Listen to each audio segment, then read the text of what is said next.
Thanks, Andre. So good morning, everybody. My name's Hazel Jones. I'm one of the co-facilitators for the Learning Analytics SIG of ASCILITE, and I will be moderating the session today.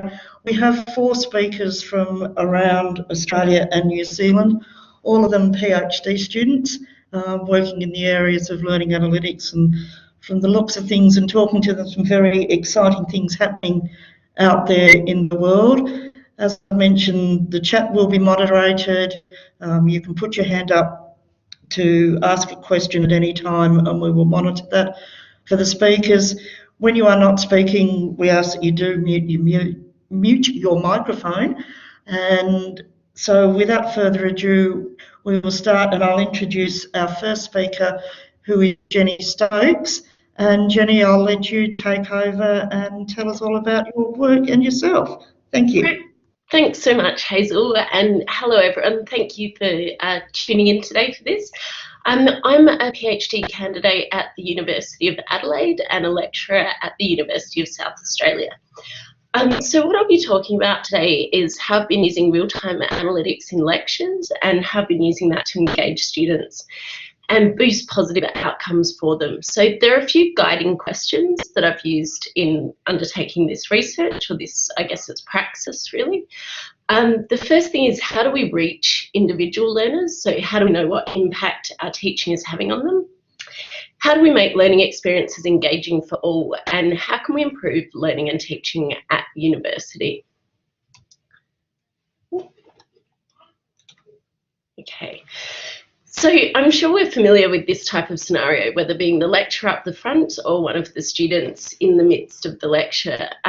We've got all sorts of students around the room and we don't know how much what we're teaching is actually impacting on them. All sorts of varieties of students, whether they're struggling with the content, they know how to do it easily, their mind is somewhere else completely, or they're falling asleep. So I think part of using learning analytics in this space is helping to engage with each of those individual learners and getting a sense of what the actual learning is like for them.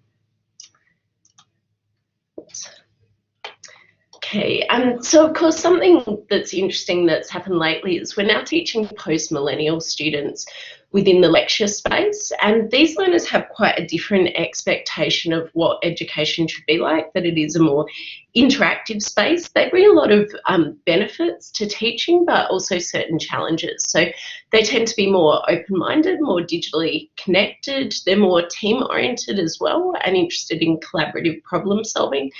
And constantly online. So thinking about how we actually work with that as educators, as this quote notes, it's for us to provide an arena for engagement and discovery, as well as to be a content expert and a mentor.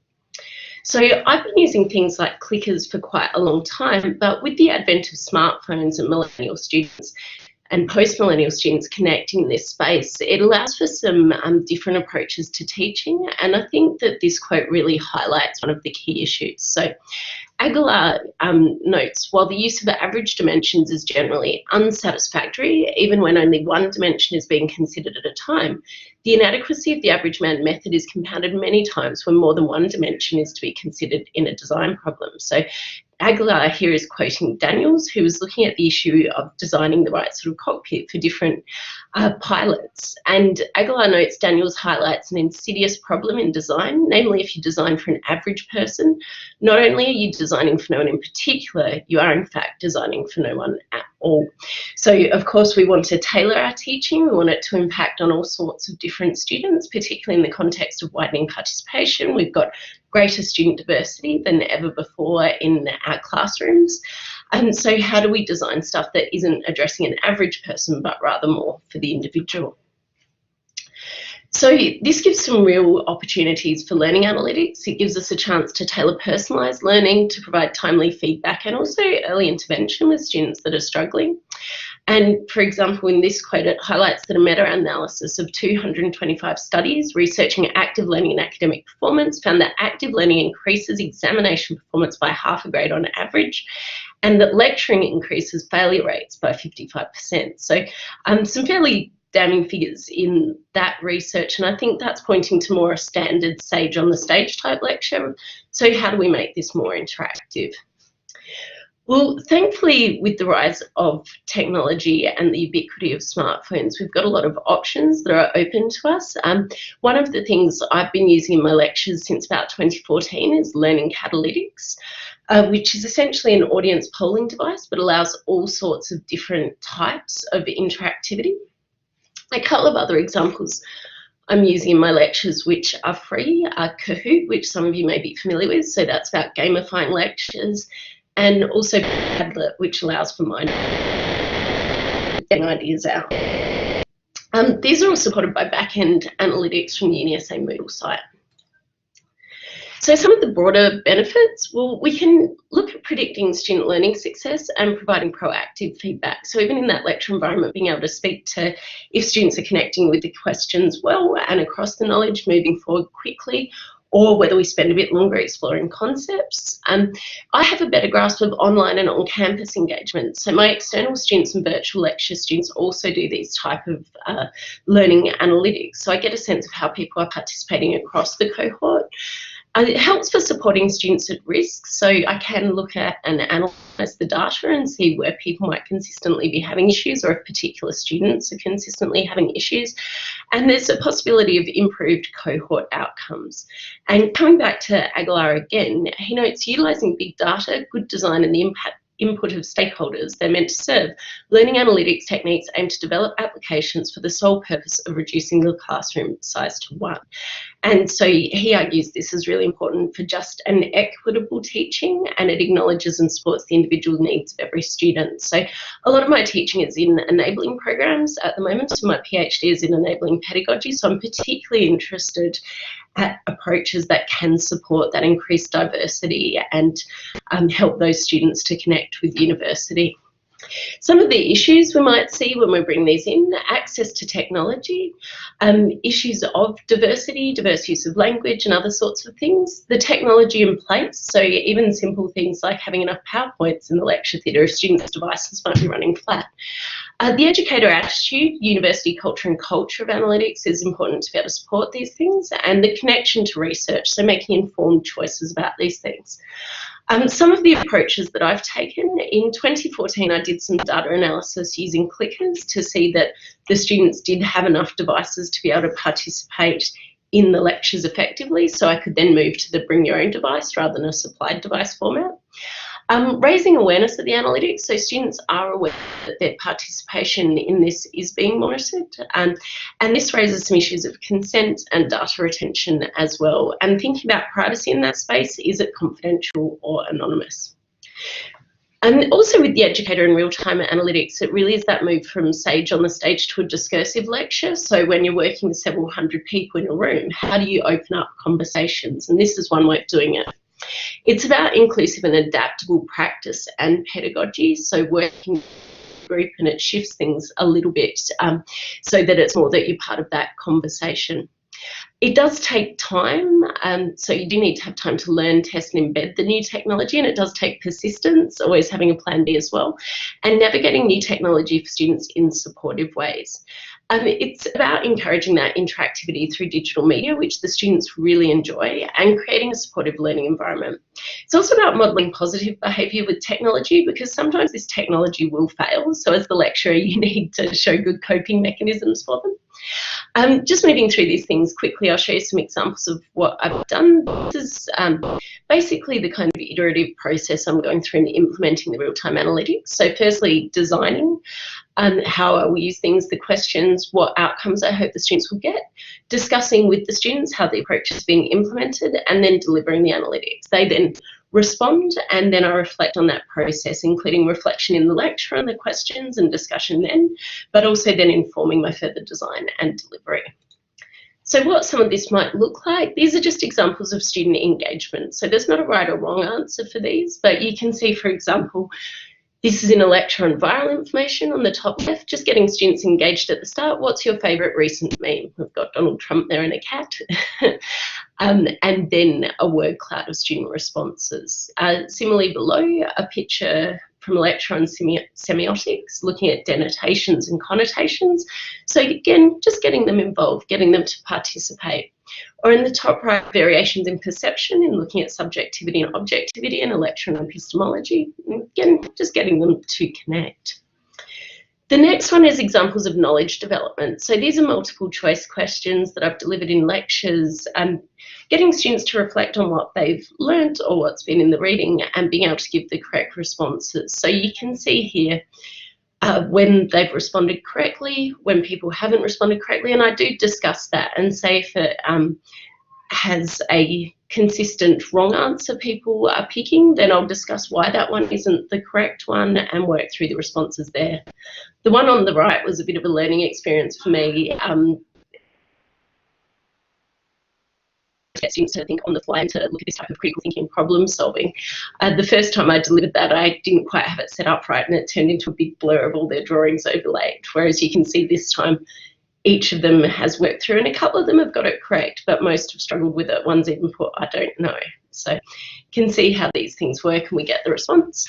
The third example is educator praxis. So reflecting on the data and the delivery and how it, what the response is from the students. So just a couple of responses here from different student surveys, which highlight that they really felt more engaged by using these real-time approaches. And it's about continued improvement, but there is a caveat which this quote highlights. So as a comparable analogy to teaching to the test rather than teaching to improve understanding, learning analytics that do not promote effective learning and teaching are susceptible to the use of trial measures, such as increased number of logins into an LMS as a way to evaluate learning progression. So I think we do need to think carefully about how we implement these things. I generally use them for a participation grade rather than for actually a course grade. So it's about knowledge development and engagement rather than actually being an assessable item on their, I guess, accuracy. I want to see they're engaging.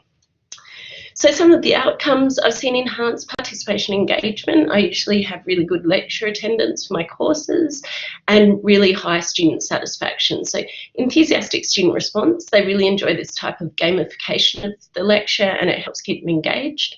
My courses have above average retention and pass rate and outstanding course evaluations. So for example, in study period 2 in my digital literacy course, student satisfaction with my teaching was 81.94, which is on a scale from -100 to +100. Also, I guess just to highlight that point before about issues with lectures, asking what do students think of 2-hour interactive lectures, these were responses from this year. You can see that actually the students are really engaged with it and they enjoy this process. And funnily enough, even though I've set them up with a long lecture, the one critical to suggest that 2 hours is quite long and they prefer an hour and a half. So I think that speaks to something about if the lectures are interactive, students will engage and focus for that time. So my quick 3 takeaways from this are that when it's implemented effectively, real-time learning analytics acts to enhance learning and teaching, that we really need to engage with cohort needs in order to best engage and support students, and particularly the needs of different cohorts. So a shift towards interactive practice and rapid feedback has become necessary to support Millennial and Gen Z students. There are clear benefits for all students when real-time learning analytics are embedded into lectures and other formats, and these include increased student engagement, understanding and positive outcomes. And strategic use of real-time analytics allows educators to better support individual needs.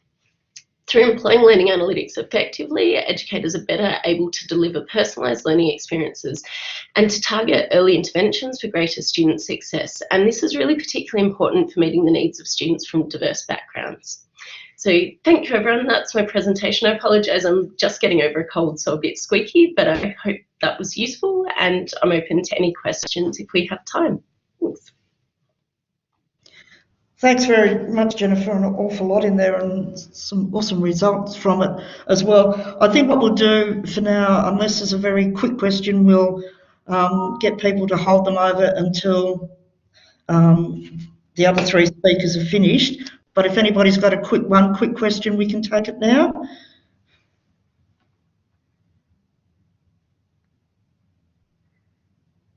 Okay, I'll take that as we're thinking about it and we'll continue on. So can you please welcome our next speaker. Yuanyuan, and I apologise for my pronunciation, who is from the University of Auckland. So thank you for joining us from over the ditch. And she's from University of Auckland in the Centre of Teaching and Research in Higher Education. So the floor is yours. Thank you. Hello.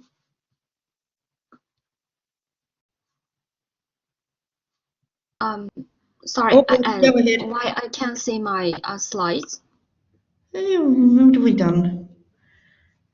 Sorry, I think I might have hit accidentally stopped sharing. Might need to put on sharing mode. I don't know if I've been able to control that.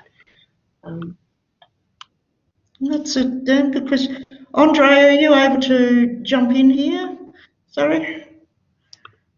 I'll just find the slide for you. Thank you. Thanks.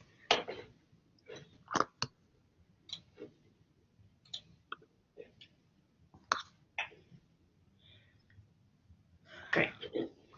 There you go. Okay, thank you. I'm Yuanyuan, and I'm from the Center for Teaching and Research in Higher Education in University of Auckland. And I've just started my PhD for only 6 months, so it's kind of a early stage. But I'm very glad to share my thoughts and some interesting findings. Currently, my title is like MOOC discussions with machine learning. University of Auckland, we are now participating in the MOOC Future Learn. We have statistic MOOC. We have a large data sets from 2015. For like we have 9,000 for 2015. We have 8,000 in 16, and this kind of large data sets, and we can see a lot of discussions, students' questions and their arguments, their agree or disagree, their monologue. Maybe this monologue, maybe only for the notes. We have a lot of comments in this kind of MOOC discussions.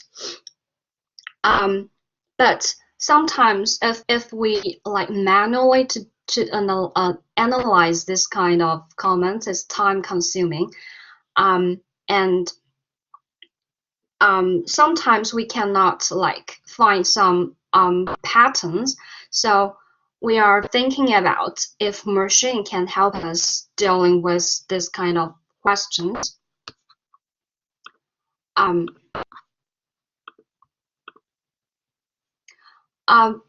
the MOOC discussions, probably we want to know that what they are talking about, what the topics of their discussions, or what their actually interactions in their discussions, and maybe we can find some cognitive levels.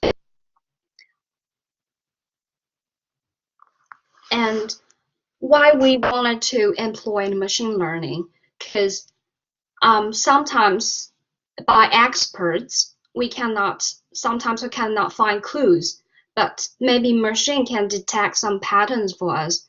And dealing with this kind of big data sets is time consuming, and sometimes we cannot find some scientific methods, and machine can help us to scientifically optimize the accuracy and make it like predictable.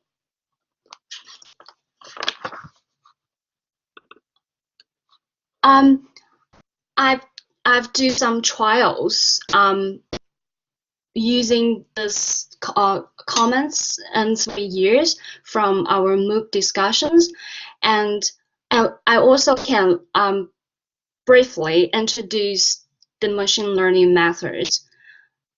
The first one is called supervised learning.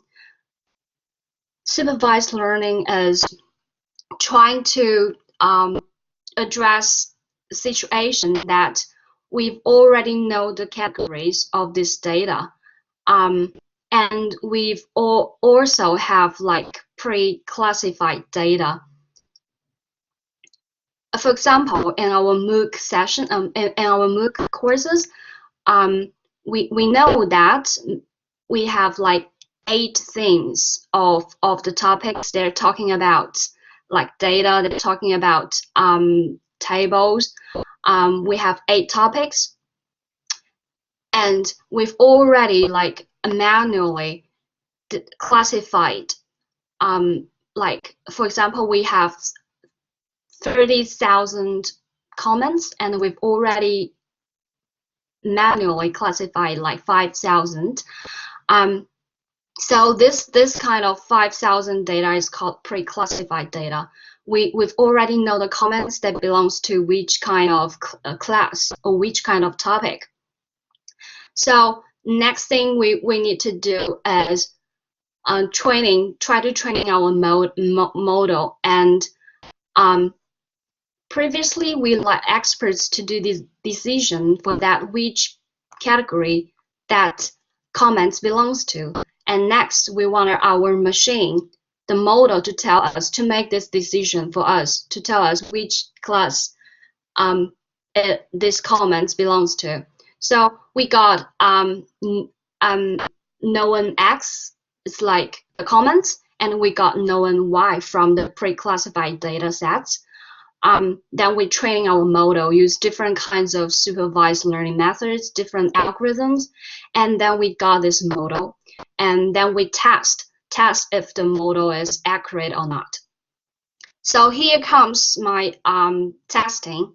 My input data is around 30,000 comments, and I've already got all this comments classified, and I depart them. 70% is our training data, and 30% is our testing data. So I've tried five ways to train my model, and then here comes my results. This called confusion matrix as a kind of visualization way to see if our classification is accurate or not. We can see that in the graph. Each rows represent a class, and each column also one. We have eight topics. That means we have 8 classes, and each grade, like we got this outcome in this grade.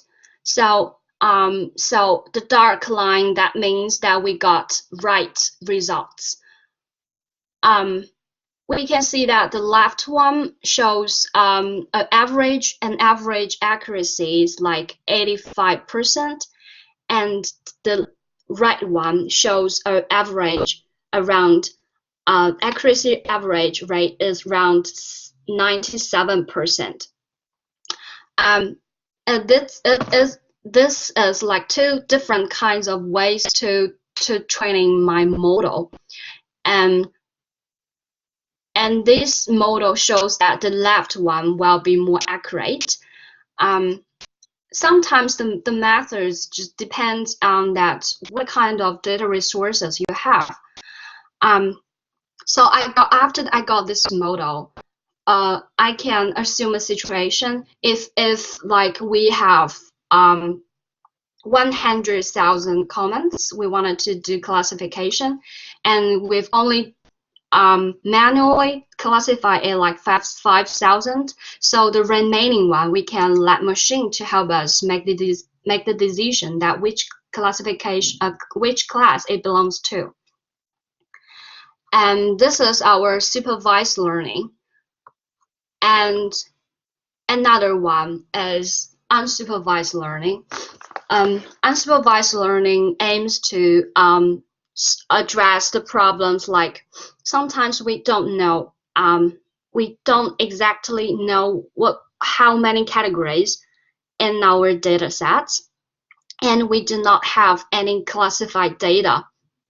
So this unsupervised learning, and the most famous one is clustering, as aims to help us to find clusters, let the machines to help us to find categories. So in my trial, I also like trying to use the 30,000 comments like I mentioned, and I used the different cluster methods like k-means algorithms and affinity propagation algorithms, and trying to find the clusters. And one thing I wanted to share is that maybe a lot of you like feel confused that how can I like transfer the comments, this text information into the numbers. That's also a kind of ways in natural language processing. This area we call it like word to vector. So after we transfer these comments into the vectors, and the clusters like trying to find the similarity of those word vectors to find the close groups to help to give us a clue that the machine identify that how many categories in this data set. So after my trial, I've got 3 results from different algorithms. That's 11 and 8 clusters and 7 clusters. The next step is I try to figure out why machine tell me this kind of results. And interesting is that the machine, this cluster results, when I just mapping that with the mentioned supervised learning results, like we got 8 topics. We've already manually classified it, and it's like matched. So that's an interesting finding that machine can also like match this kind of ways, kind of data patterns to help us figure out what's in our comments. So the next step for me for the unsupervised part, I wanted to find out that why machine like tell us is like 11 categories and why it's 7. I've also thinking about can we find any cognitive levels from those comments, because we know that from Bloom's taxonomy we have 6 levels. We have remember, understand, apply, analyze, evaluate, and create.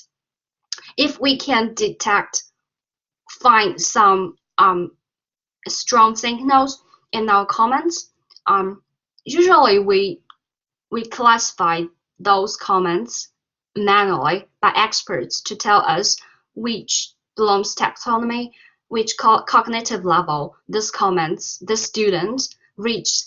And we want a machine to help us to tell us to make this decision that what kind of cognitive level those comments belongs to.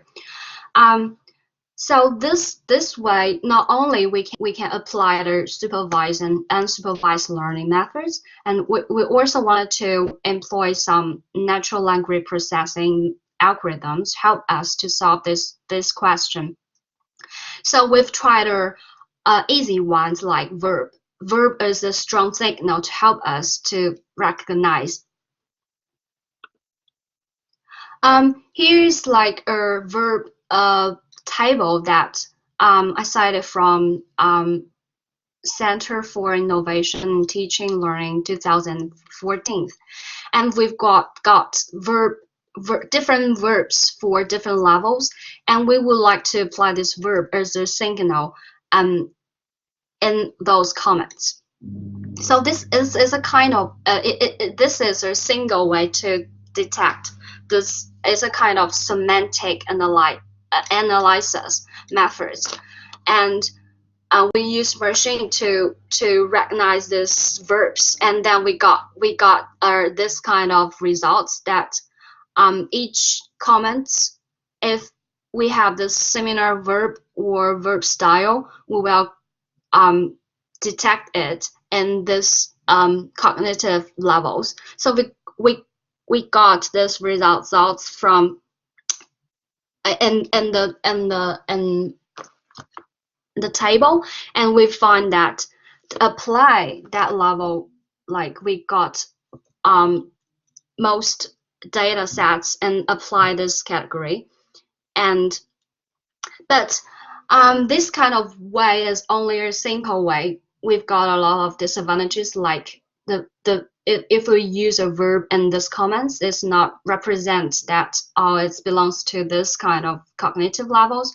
So back to the table, we've got that kind of sentence structures. So next step is we will add this sentence structures recognition in our machine, and try to use these sentence structures to detect the cognitive levels.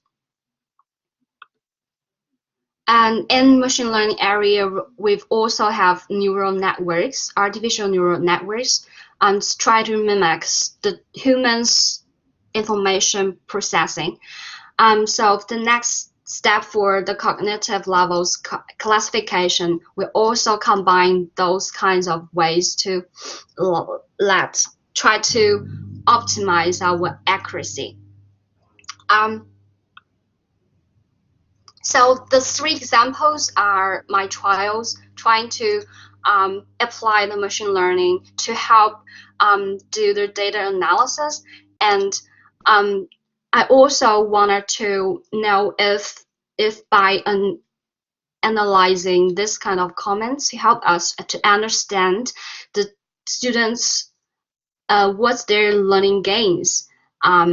It's another kind of angle to look into their assessment, or we can observe their changes in cognitive levels, and apply those kind of machine learning. We can also try. We want also to create communities in the large MOOCs courses, and we wanted to connect similar topics. If the machine finds there's similar topics as a processing, we wanted to connect them, and this is like manually cannot do that. And hopefully we wanted to create the it kind of automatic guidance or automatically answering, employ our AI techniques. Thank you for listening, and if you have any questions, I am very glad to answer and share. Thank you so much. Thank you so much. What we'll do, there's some questions coming up through the chat, so there's two things. If I can get you to have a look at those and you can reply in the chat for the time being, we'll open up the discussion at the end if we have time. But for now, I think we need to keep moving through to make sure we give the last two speakers their fair time as well. So Joanne, I'll pass the mic straight over to you. So this is Joanne Clark, everybody. Thanks, Hazel, and welcome everyone. That was very interesting, Yuanyuan. And my research also, similar to Yuanyuan, seems to be, if I'm presuming correctly, that in the field of information technology. So I'm actually doing my PhD with the School of ICT at Griffith, and I'm coming from an information systems perspective, so a little bit different to the first presentation in terms of education. And so why have I chosen this research area? It's because I've been teaching IT and business subjects for over 15 years and developed an interest in learning analytics and how they're being used in teaching and learning. And I think it's really important with the growing accountability that higher education institutions have these days, that teaching should be based on evidence and decisions be made via data-driven decisions. And I think that learning analytics can assist in this case. And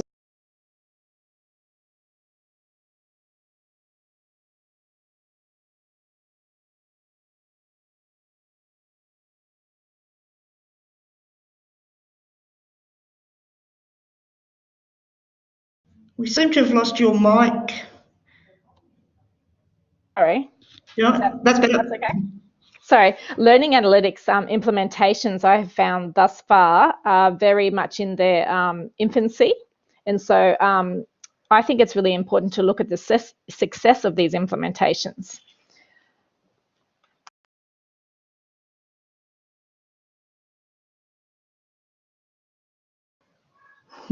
Sorry.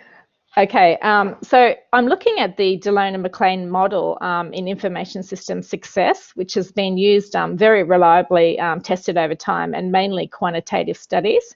But my study is actually going to look at a qualitative approach and use it to describe information success in terms of these learning analytics implementations and looking at the staff members working with those systems.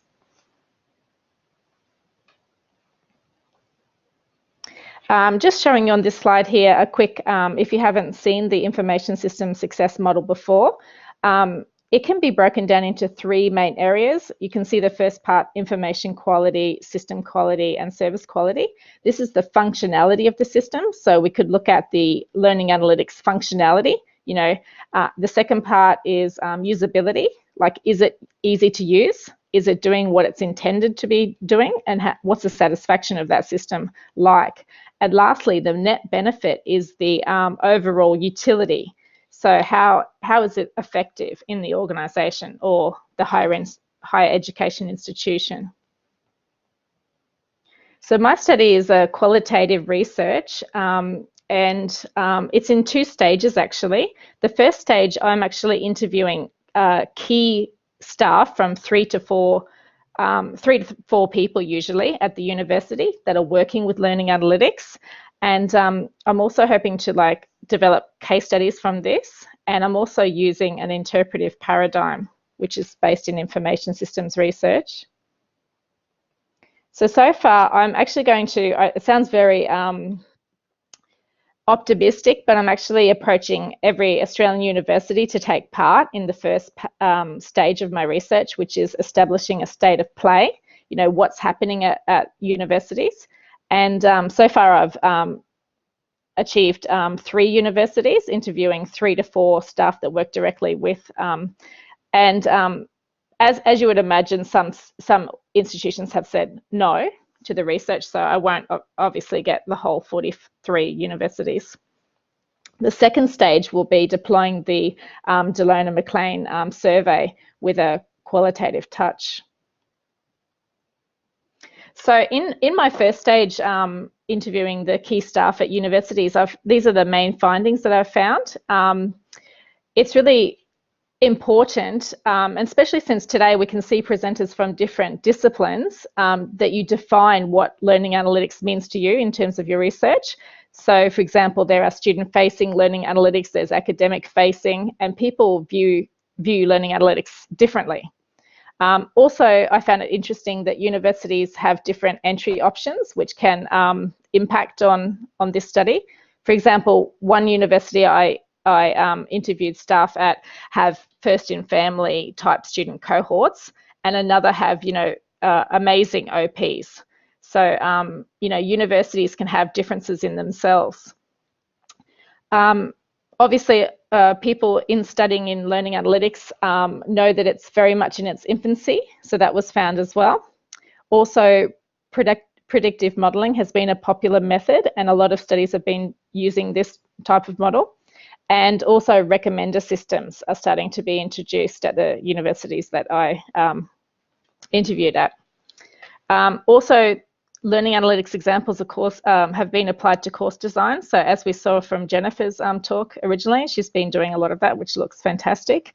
And tools differ. So some universities use very different tools. So you can't really compare each university because they're using totally different tools and totally different approaches.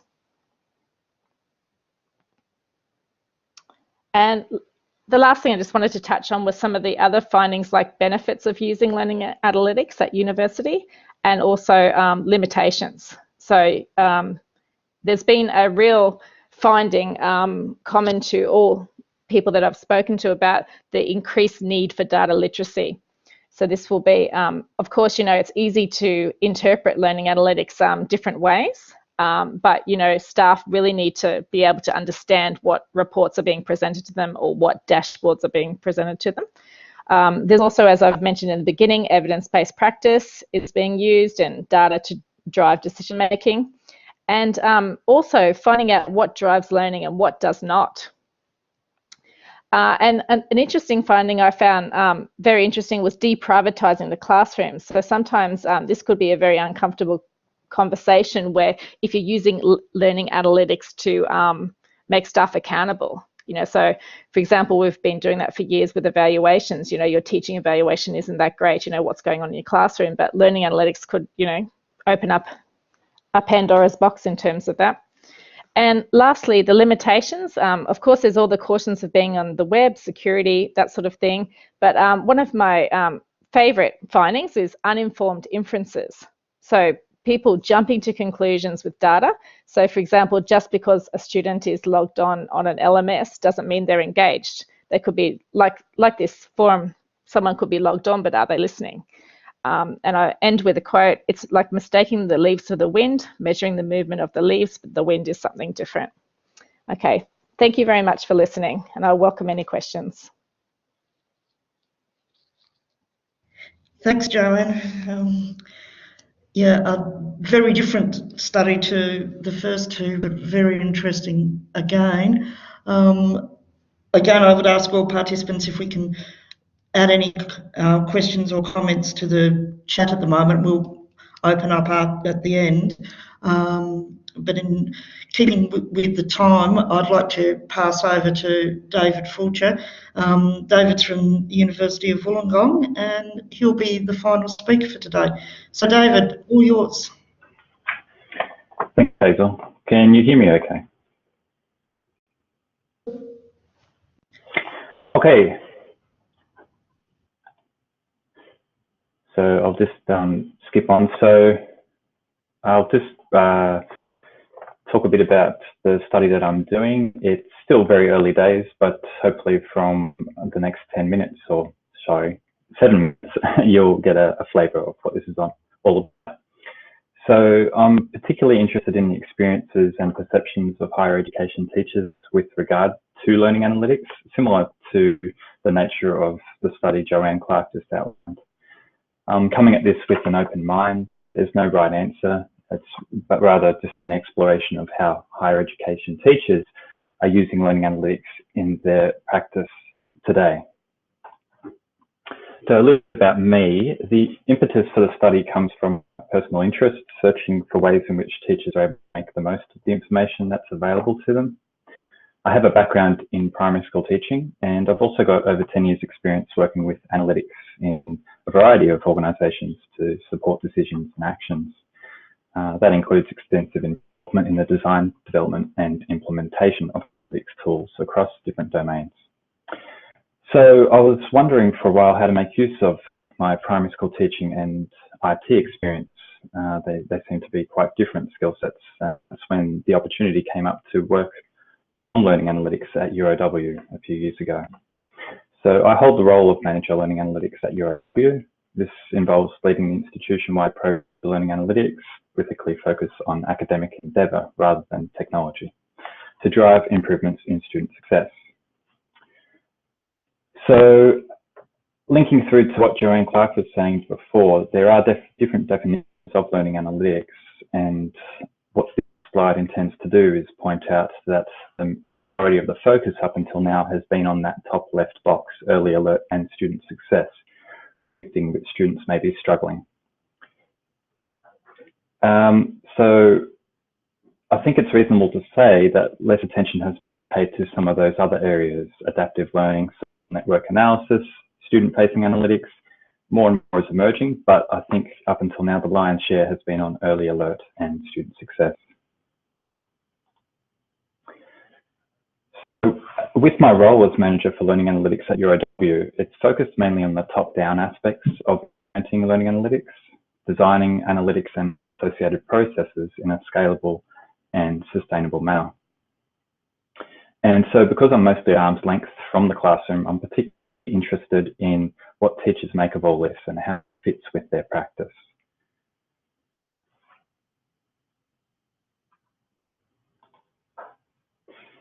I just want to point out a few papers here that's informing the work I've done so far. This first one by Dragan and company examined the extent to which institutional conditions influence the prediction of academic success in 9 undergraduate courses offered in a blended learning model. So what I'd like to point out here is how the paper highlights the influence of different uses of technology, in particular the learning management system, on being able to predict student outcomes. The scope of the study looked at different teaching and learning settings, so it's still within the lens of a top-down institution-wide approach, seeking to create nuanced and fine-tuned predictables to apply across different settings. The next paper I'd like to draw your attention to is the work that's being done by Bart Renties and company at Open University in UK. So this particular paper is summarising over 10 years work that they've been doing to try and capture learning designs and evaluate the relationship between those learning designs and student behaviours and outcomes. And what I'd like to point out here is that while it's investigating a different application definition of learning analytics, that is learning analytics for learning design, it's still quite focused on how this relates to the ability to predict student success. And again, it's being done within the lens of an institution-wide approach.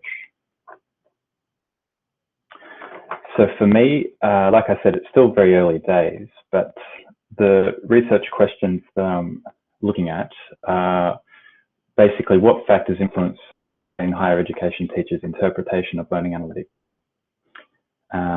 and related, what knowledge do they have about learning analytics, how are they currently using that, what's available to them, what's difficult and easy about using it, and that last question, focusing more on learning design, what information they actually need to inform learning design decisions.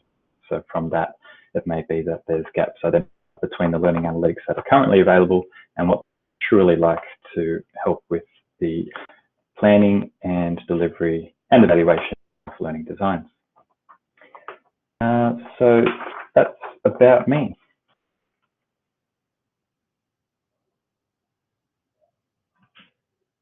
Thanks very much, David. So we do have a few minutes left for conversations. I think, I hope everybody will agree with me, there's a diversity of research going on there. I think the future of learning analytics research is in some very capable hands. I thank all the speakers very much for being brave enough to put their ideas out there to this audience today. And I really encourage everybody now to open the floor. I'm opening the floor to conversations. There's a little bit going on in the chat that the speakers have replied to already, but I invite other people to ask questions. You can either put your hand or just start speaking, put them in the chat, and then also for the speakers to add a bit more to what they're placing in the chat. So any questions from anybody from the floor, please? I'm happy to respond to Tom's question. Yep. Yeah, at this stage, I haven't had a chance to get into that. If anyone hasn't noticed Tom's question, he's just asked if there's any evidence from analytics to show attending the live lecture is better for learning than a recording with interspersed quizzes, or does no significance difference apply? And says he has a student building a tool to integrate Moodle quizzes into a recording. We've just had Panopto released as the lecture recording tool at UniSA, and I believe that also has the option to integrate questions, but I, to be quite honest, just haven't had the time to explore that yet. I think it would be really interesting to compare the two. I guess one of the things that I find does seem to work quite well in the lectures is there is a sense of learning community built, which I feel in some ways the external and virtual lecture students don't have quite the same experience of that. So I don't really have data to back that up at this point though, so it'd be quite interesting to do a comparison and then analyse it. Yes, it's Tom here. Can you hear me? Yeah. Yeah, I guess I was also curious about what effect the on the students in the room, that the sense that there's a recording being made and there's a larger body of students out there in the ether somewhere has on the experience?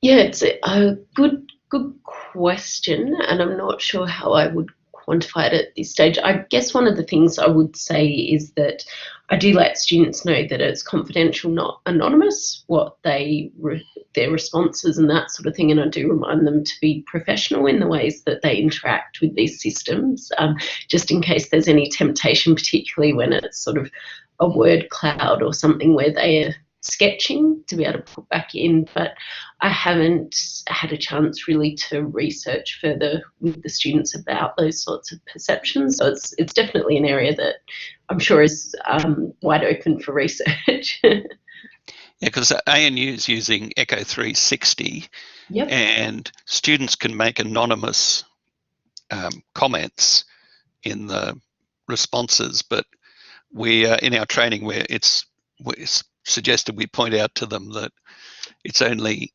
notionally anonymous, and if they say something inappropriate, we can find out who they are. Yeah. And I think that holds for even things like student course evaluations, and I'll also, in one of my information literacy courses, show the students what the analytics look like, just that reminder that, you know, they are, all of this stuff is beneficial, but they are also under surveillance at the same time too. So they just need to be aware of that, I think. Yeah, there was a question in there about the tool we're building. It's only a very experimental sort of thing, and it's just because I find the Echo 360 and the other similar tools a bit clumsy to integrate the quizzes into the thing. So at this stage, there's a student working on it. If it works, we'll distribute it, and if it doesn't work, we'll write a paper about it. Thank you.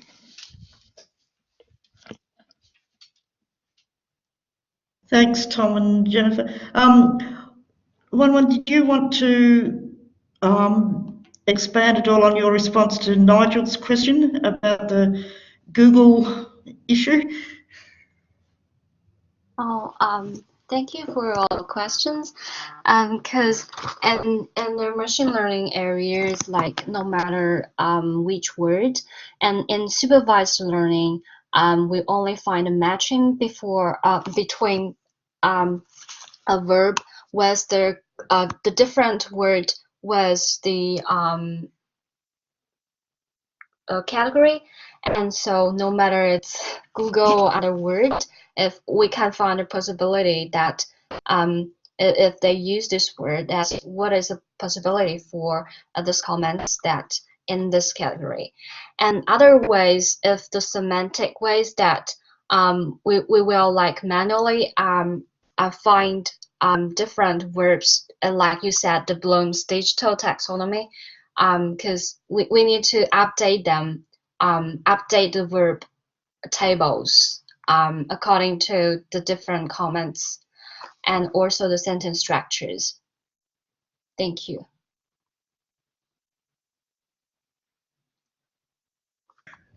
Thanks, Wanda. I had a quick question for Joanne. I'm just wondering, you were talking about, a lot of people are talking about the predictive analytics.